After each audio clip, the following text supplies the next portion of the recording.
নমস্কার বন্ধুগণ, আমি গ্রামবাংলা চাষি ভাই মতির মধুদাস। আমি আমার পুকুরে জাল ফেলেছিলাম।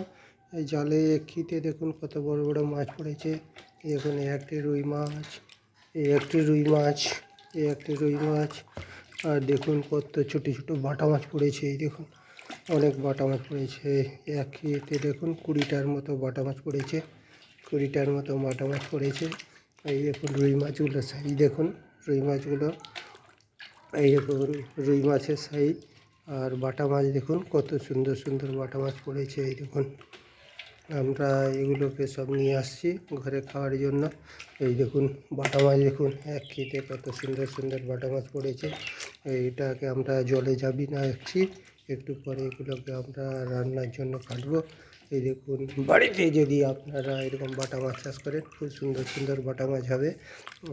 আর নমস্কার বন্ধুগণ, আমার এই ভিডিওটি যদি আপনাদের ভালো লাগে সবাই একটা একটু করে লাইক দিবেন। এই বলে আমি আমার ভিডিও শেষ করছি।